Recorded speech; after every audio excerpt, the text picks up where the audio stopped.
Hello everyone, welcome to our presentation on heart disease prediction and patient segmentation. This project was completed by myself, Shubhankar Chaudhary, with Ferial Najian Tabriz and Ujala Basireddy, under the guidance of our professor, Dr. Lee Gruenwald.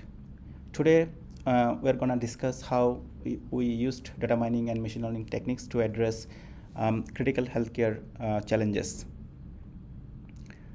Abstract. Heart disease remains a leading cause of death worldwide. Early detection and personalized risk assessment are essential for better outcomes. Our objectives include developing predictive models, segmenting patients based on medical attributes, and offering actionable insights tailored to different risk groups. This comprehensive approach integrates prediction, segmentation, and visualization for effective healthcare decisions.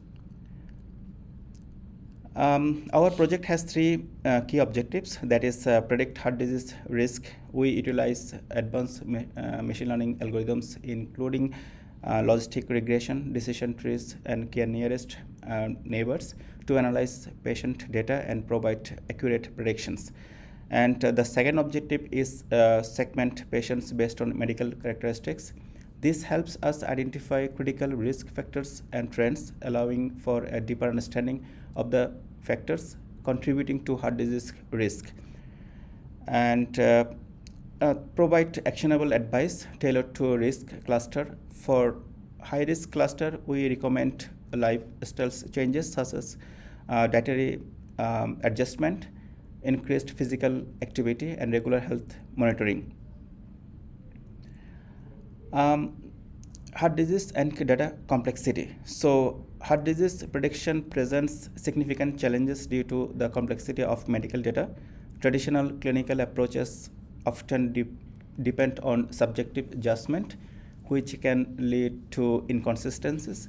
So, a large data set introduces additional complications, including noise, outliers, and missing values, which make real-time analysis and decision-making even more difficult. So, to address these challenges, we have introduced innovative features within our graphical interface. So, we have two graphical interface, that is dynamic recommendations and interactivity, so which tailored advice updates on in real time based on predictions, results, and patients assigned cluster. This ensures that the healthcare providers receive actionable insights promptly. And the interactivity, that is which will enable healthcare professionals to experiment with the what if scenarios by modifying input features. Significance of patient segmentation. So, patient segmentation plays a critical role in improving healthcare decision making and outcomes. The key benefits are uncover hidden trends, which helps identify non-intuitive risk factors. For example, we can detect combinations like moderate cholesterol levels and high ACE that might predict a higher risk of heart disease. These insights go beyond surface level analysis, providing a deeper understanding of patient health. And the resource allocation, which is identifying high risk cluster, healthcare providers can prioritize resources such as intensive monitoring or preventive measures for those who need them most. This ensures that limited medical resources are utilized effectively. And the system, if we talk about the system, so we implemented models and clustering algorithms from scratch, enabling greater understanding and customization tailored to our dataset and objectives. And our approach heavily relies on visual tools like ROC curves, confusion metrics, and PCA scatter plots. These visualizations make insights more interpretable for users, allowing for better clinical decisions and improved patient care. So the system has features and impact slide. So our system is designed with a focus on simplicity, effectiveness, and actionable insights, and it achieves through its key features. So graphical interface, feature importance, and patient segmentations. So the impact of predictive modeling with user-friendly tools, which are combined advanced modeling techniques with an easy-to-use interface. The system empowers healthcare providers to make better decisions. And advancing heart disease research, which will help to integrate data mining techniques with actionable healthcare insights, bridging the gap between complex data and practical and real-world applications. The related work that we have been reviewing the literature, so we identified several studies exploring machine learning techniques for heart disease prediction. Our study analyzed classifications like the decision trees and neural networks, focusing on model performance but without patient segmentation. So another highlighted ensemble methods such as random forest, emphasizing their effectiveness but omitting tools for clinical use.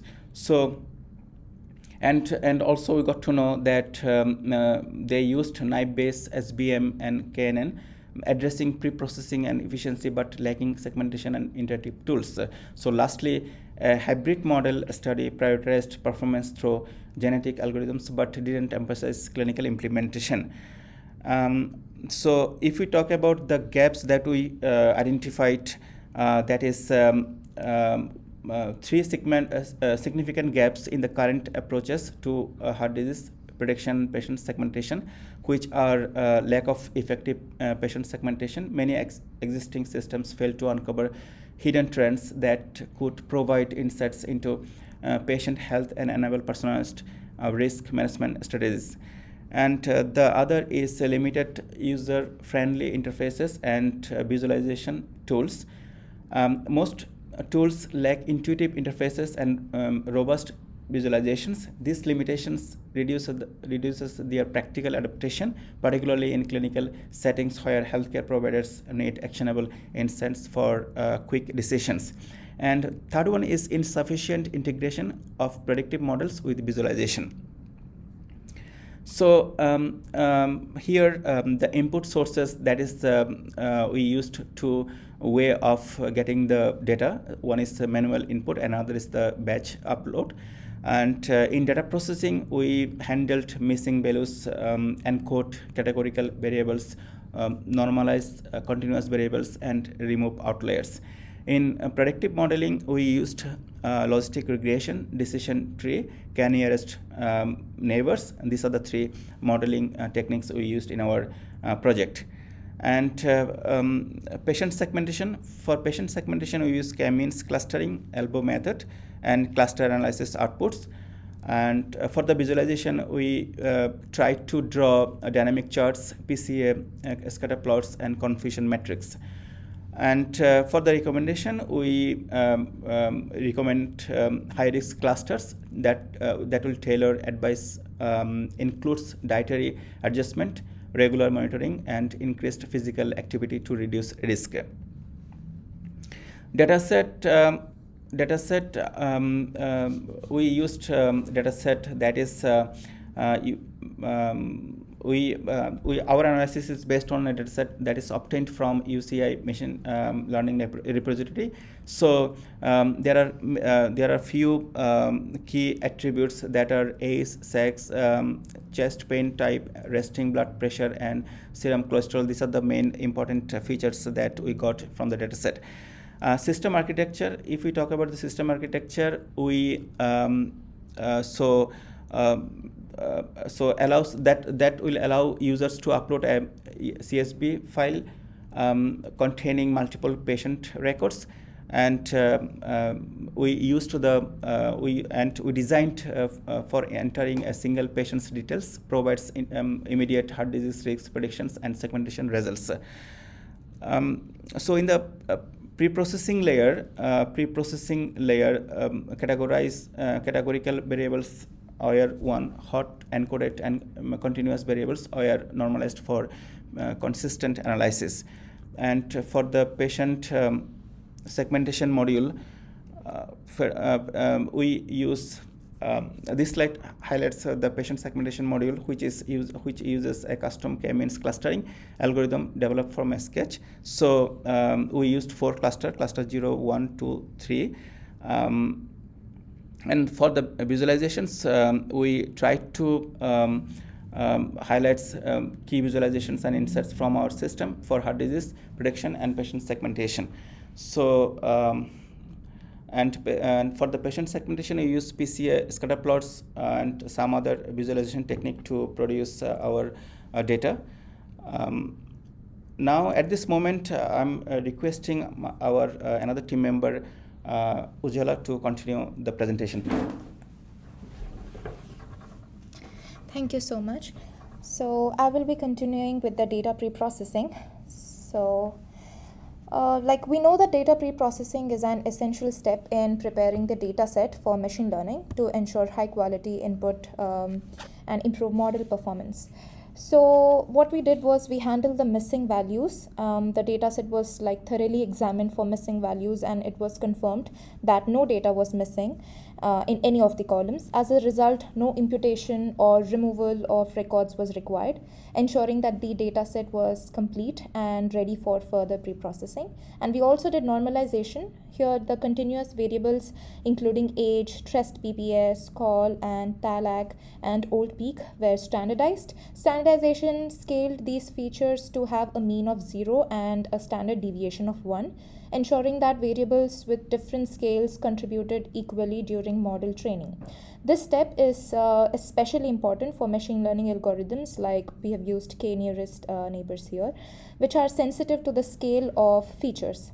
So optimizing pre-processing techniques for machine learning, like for the medical data sets, ensures that the input data is transformed into a format that improves model accuracy and efficiency. And we have another important method, which is the outlier detection and removal. So outliers in continuous variables were identified based on values exceeding 3 standard deviations from the mean.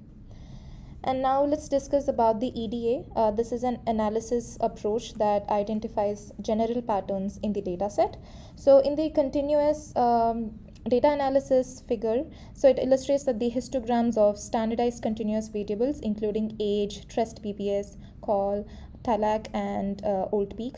So most variables exhibit approximately normal distributions centered around 0, except for old peak, which shows a right skewed distribution. So these visualizations provide insights to the data distribution and variability. And next we have the categorical data analysis. So this shows count plots of categorical variables, including sex, chest pain type, CP, FBS, REST ECG, EXANG, slope, CA, THAL, and the target variable. So the data set shows a higher proportion of male patients, sex, which is the value 1, and varied distributions across other categories such as CP and thalassemia. And next we have the outlier detection and removal box plots. So this illustrates the continuous features like TREST, PPS, and call after addressing the outliers identified during the pre-processing. So this step ensures improved model robustness by removing extreme values that could negatively impact predictions. So managing outliers is very essential in medical data set, so to maintain the reliability and accuracy of the models. And the next one we have is the correlation analysis. So the figure illustrates the correlation matrix of features, showcasing the relationships between the variables in the dataset.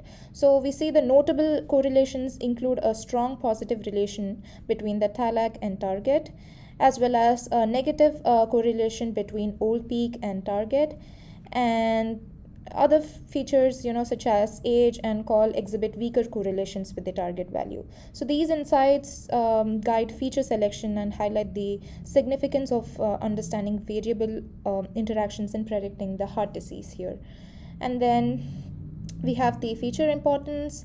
So in these figures, we can see that the plots show the importance of features across the decision tree, and the KNN and logistic regression. So each model ranks features based on how much they contribute to predicting the target value. So this analysis helps us understand which features are most important and supports selecting the best model. After comparing these results, we chose the decision tree model for our study. So let's see why. The key features like CP, THAL, and number of major vessels. So these features are medically significant for diagnosing heart conditions, making the results meaningful. So we selected the decision tree model because it captures non-linear relationships and interactions between features, which are important in data sets like this. And the decision tree are also easy to interpret, and they also show clear splits based on features. Overall, the decision tree is a practical and reliable choice that we chose. And then we have the model accuracy comparison. In this figure, we see that among the Scratch implemented algorithms, decision tree and logistic regression stood out with the highest predictive accuracy. So the decision tree classifier achieved a mean accuracy, 90.34%, showcasing its ability to manage nonlinear decision boundaries effectively. Similarly, logistic regression also obtained a mean accuracy, highlighting its effectiveness in capturing the linear relationship. And then we have the performance metrics here. So this bar plot shows the performance metrics: precision, sensitivity, specificity, F1 score, and G-mean of 4 machine learning models. And each bar represents the figure, and it compares the average value of the metric across the multiple runs.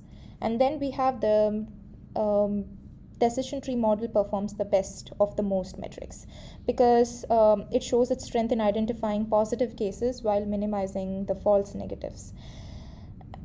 So again, here also we found that the decision tree is the most reliable choice. So let's move forward to the next one, which is the OC curve analysis. So this illustrates the receiver operating characteristic, or OC curves, for the Scratch implementations of decision tree, k-nearest neighbors, and logistic regression, and naive-based classifiers. So we see that the AUC values provide a comparative measure of each model's performance in distinguishing between the classes. Logistic regression achieved the highest AUC of 0.91, closely followed by decision tree with AUC of 0.90. So this indicates their superior ability to balance sensitivity and specificity. So both KNN and naive Bayes exhibit slightly lower AUCs of 0.85, reflecting comparable but less robust performance. So these curves highlight the reliability of the Scratch implementations in predicting the heart disease.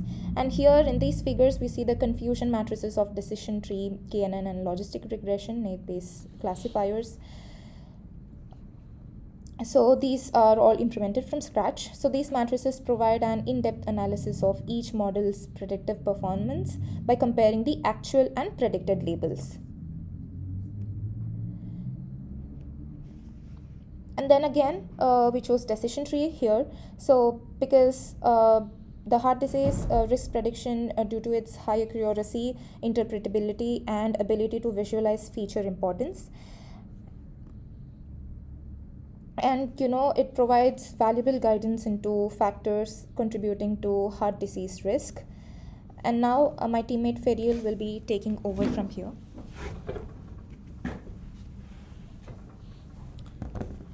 To divide the data into meaningful groups, we use 3 clustering algorithms, which are k-means, hierarchical clustering, and Gaussian mixture model.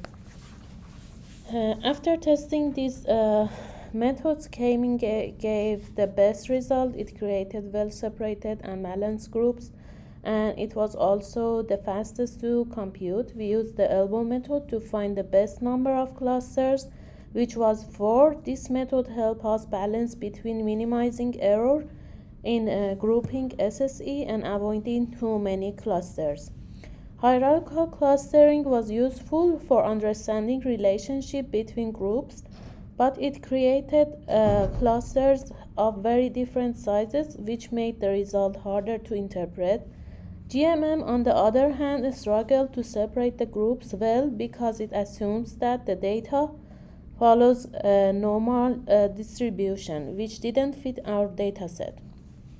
Overall, K-mean was the best method because it worked well with large data, was simple to understand, and provided clear and reliable group for analyzing patients.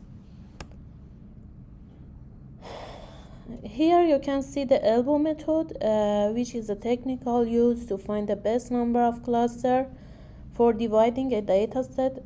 In this graph, the X represents the number of clusters and the Y shows the total sum of a square, which SSE measure how well data points fit within their cluster.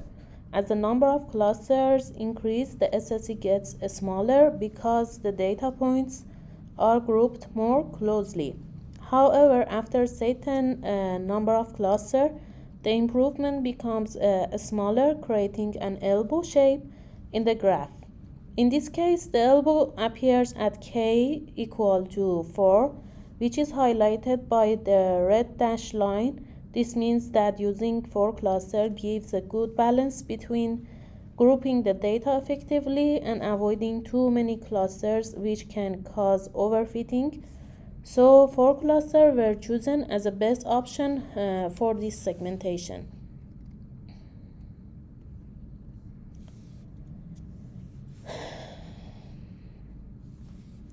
You can see the scatter plots matrix. It shows the relationship between 5 variables, which are age, rest BPS, which is resting blood pressure, cholesterol level, TALEC, which is maximum heart rate achieved, and old peak, which is depression caused by exercise. The data is divided into 4 clusters, which are 0, 1, 2, 3, represented by orange, green, pink, and blue colors. Respectively, each diagonal plot shows the distribution of one variable within each cluster, while the off-diagonal scatter plot compares pair of variables to highlight their relationship across clusters.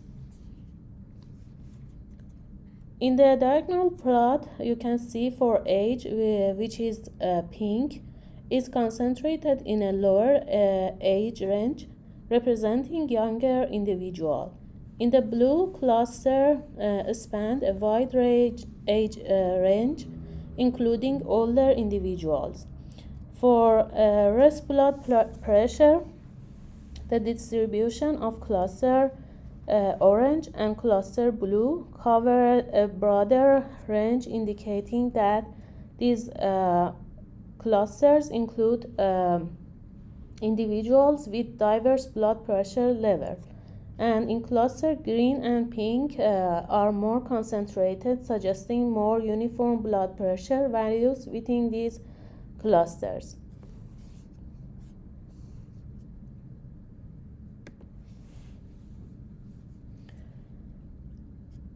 We use a siloed plot for explanation of the k-means clustering.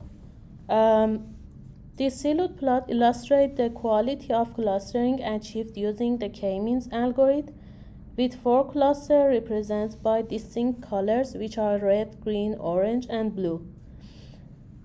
Each bar corresponds to a data point, and its length represents the siloed coefficient, which is a measure of how well the points fit into its assigned cluster. The siloed coefficient range from -1 to 1, where higher values indicate better clustering and a stronger separation between clusters. The plot shows that most points have positive siloed coefficient, meaning they are well assigned to their cluster. The black dashed line represents the average siloed score across all clusters. A higher average score suggests good overall clustering quality. However, some points near 0 indicate that a few data points might be on the border between cluster or poorly assigned. The blue cluster has a wide range of siloed coefficient, with some data point closer to 0, suggesting moderate level of overlap with other. And the orange one, the majority of the data points have higher silhouette scores. In the green one, the cluster shows a more consistent, and in the red one, this cluster has mostly positive coefficient.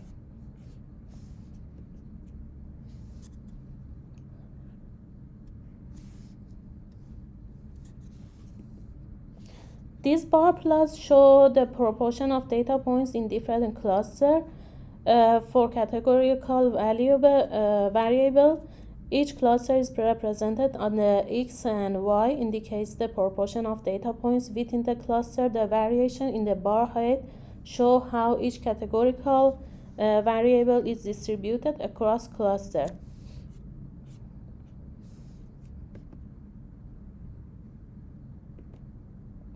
These bar charts compare the distribution of cluster size using 3 different clustering techniques, which are hierarchical clustering, Gaussian mixture model, and k-means clustering. In the first chart, which is hierarchical clustering, shows relatively balanced cluster size, which with each cluster having a similar number of data points. However, there is some variant with one cluster being slightly smaller than others.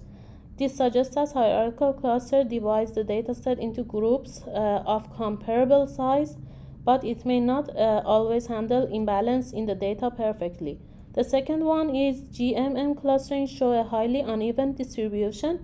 One cluster contains a significantly large number of data points, while the remaining clusters are much smaller, indicating the GMM struggle to create balanced group. Here we have PSCA visualization of clustering. This visualization uses principal components analysis to a technique for reducing the data dimension to display the clustering result of 3 different methods, which you can see here. K-mean is well separated balanced cluster, and hierarchical clustering has some overlapping, and GMM is imbalance, have imbalanced results, so we use the k-means for our segmentation. And now I want to show you our user interface. Here you can see our user interface, which we implemented it with Streamlit. And you can have 2 type of data input, which are CSV or manual.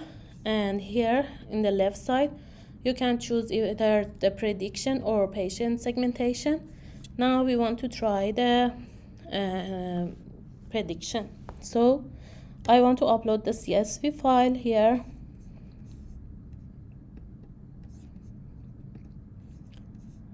Now you can see our data set, which is here, and here you can use choose the prediction model, logistic regression, or decision tree, and then you can see the results.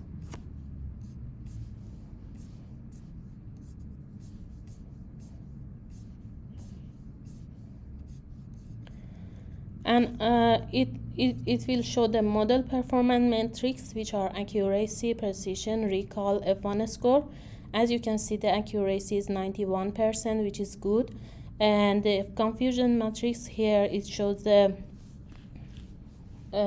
true negative results, and it's here true positive results, and they are false negative results and false positive results, which these are very good results for us.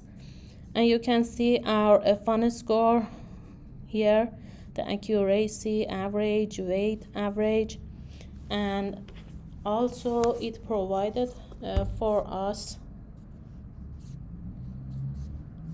the ROC curve that you can see. It is for the DT, which receive a curve illustrated the performance of the DT classifier, the curve plot, the true positive rate against the false positive rate at a different threshold values.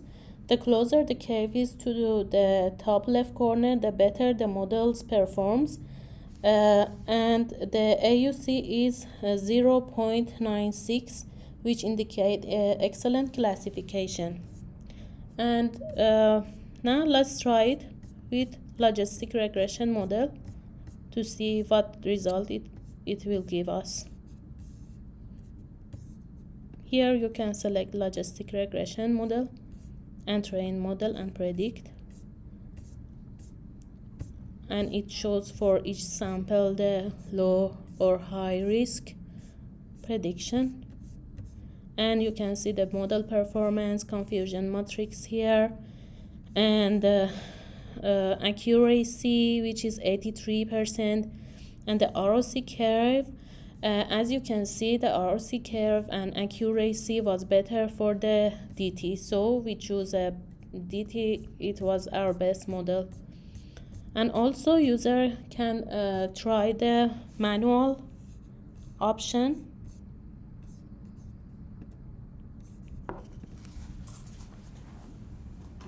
For example, if we insert CP0 tall 2 CA3 old peak 19.9 and age 62 and tall 106 and call 294. With logistic regression, it predicts that it has high risk, but with DT, it predicts that it is low risk. And because our DT has the best accuracy, the result that the DT gives us is better. But if we try it with other data like 0, 2, 0, 1, 58, 122, and 248, the DT give us high risk, and the LR also give us high risk. Now let's try the patient segmentation. Here the user can upload the CSV, and then it can compute the elbow method. The user can see the computation, and here can see the elbow and run the clustering. And when the user run the clustering, the user will see the clusters and advice that the doctor give to each cluster. And you can see the silhouette plot, the pairwise relation for clusters at I explained, and also data points in each cluster. As you can see, they are well clustered, and here you can see the clusters, although there are in some parts overlapping, but they are well in the cluster. And these are the informations that user can see about the cluster distribution for each features. And at the end, user can see the cluster analysis for continuous variable and categorical variable, and these are the cluster specific advice which doctor can give each patient based on the features that the patient have and based on the cluster that they are. And if the doctor hit download, they can download and see the CSV format of the file.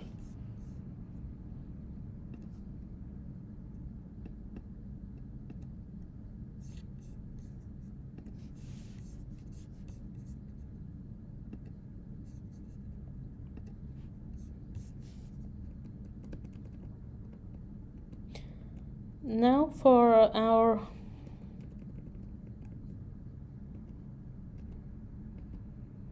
conclusion, We successfully applied data mining and machine learning to predict heart disease and segment patients.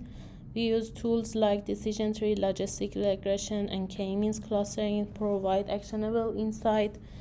And closer level chest pain time and ST depression emerge as key factors. We have user-friendly application which empower healthcare providers with accessible prediction and clustering tools. For future work, we want to evaluate models on larger, diverse data sets for improved generalizability and enhance accuracy, and implement feature engineering techniques for refined prediction, and integrate with electronic health records and ensure robust security measures.